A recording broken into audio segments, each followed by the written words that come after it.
7 ಮಕ್ಕಳಿಗೆ ಎಸ್ ಒಳಗೆ ನಾವು ಭಾಳ ಸರಿಯಾಗಿ ಓದಿದ್ರೆ ಆದ ಆ 7 ಮಕ್ಕಳಿಗೆ ನೀವು ಅದನ್ನೇ ಫೋಕಸ್ ಮಾಡಿದ್ರೆ ಅಂತ ಫೋಕಸ್ ಮಾಡಬೇಕು.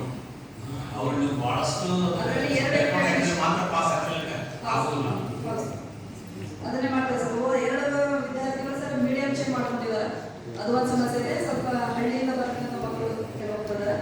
ಒಟ್ಟಾರೆಯಾಗಿ ಅವರು ಕಾಮನ್ ಆಗಿ ಮೇನ್ ಸ್ಟ್ರೀಮ್ ತರಕ್ಕೆ ಪ್ರಯತ್ನ ಮಾಡ್ತಾರೆ ಸರ್. ನನಗೆ ಖುಷಿ ಏನಂದ್ರೆ ಕರೆಕ್ಟಾಗಿ ಅಂಕಿ ಸಂಖ್ಯೆಗಳನ್ನು ಕರೆಕ್ಟಾಗಿ ಹೇಳ್ತಾ ಇದ್ದಾರೆ. ಇಷ್ಟು ಮಕ್ಕಳಿದ್ದಾರೆ, ಅವರಿಗೆ ಹೇಗೆ ಟ್ರೀಟ್ಮೆಂಟ್ ಕೊಡ್ತಾ ಇದ್ದೇವೆ ಅಂತ. ಬಟ್ ಎಲ್ಲ ಟೀಚರ್ಸ್ಗೂ ಎಚ್ಎಂಗಳಿಗೂ ನಿಮ್ಮಲ್ಲಿ ಇರುವ ಮಕ್ಕಳದು ಯಾರು ಸ್ಲೋ ನಡೆಸ್ತಾರೆ, ಯಾರು ಟಾಪ್ ಮಾಡ್ತಾರೆ, ಯಾರಿಗೆ ಪುಷ್ ಮಾಡ್ತೀರಾ ಅಂತ ನಂಬರ್ಸ್ ಅವ್ರ ಹೆಸರು ಜೊತೆಗೆ ನಿಮಗೆ ಗೊತ್ತಾಗಿರ್ಬೇಕು. ನಿಮ್ಮಂತಾನೆ 3ನೇ ವರ್ಷ ಇದ್ದಾರೆ, SSLC ನಿಮ್ಮಲ್ಲಿ ಓದ್ತಾ ಇದ್ದಾರೆ ಅಂದ್ರೆ 3rd ಇಯರ್ ನಿಮ್ಮ ಶಾಲೆಯಲ್ಲಿ ಇದ್ದಾರೆ. ಅಷ್ಟು ನೀವು ಸ್ಪೆಷಲ್ ಕೇರ್ ಕೊಟ್ಟು ಫೋಕಸ್ ಕೊಟ್ಟು ನೀವು ಮಾಡಿದೀರಾ ಅಂದ್ರೆ 100% ಆ ಮಗು ಪಾಸ್ ಆಗ್ತದೆ. ಒಂದು ಮಗು ಸ್ಕೂಲ್ಗೆ ಬರ್ತಾ ಇಲ್ಲ ಅಥವಾ ಪಾಸ್ ಆಗ್ತಾ ಇಲ್ಲ ಅಂದ್ರೆ ಸುಮಾರು ಟೈಮ್ ಅದಕ್ಕೆ ಕಾರಣ ಏನಿರ್ತದೆ ಅಂದ್ರೆ ಅದಕ್ಕೆ ಒಂದು ಫೋಕಸ್ ಸಿಗ್ತಾ ಇಲ್ಲ, ಸ್ಪೆಷಲ್ ಅಟೆನ್ಷನ್ ಸಿಗ್ತಾ ಇಲ್ಲ ಅನ್ನೋದು ಸುಮಾರು ಸತಿ ಕಾರಣವಾಗಿರಬಹುದು ಬಾರಿ ಮಕ್ಕಳಿಗೆ. ಬಟ್ ಅದು ಶಾಲೆಯಲ್ಲಿ ಸಿಗ್ತಾ ಇದೆ, ನಮಗೆ ನಮ್ಮ ಬಗ್ಗೆ ಒಂದು ಕಾಳಜಿ ವಹಿಸ್ತಾ ಇದ್ದಾರೆ ಅಂತ ಅವ್ರಿಗೆ ಗೊತ್ತಾಗಿದ್ರೆ 100% ಮಾಡ್ತಾರೆ.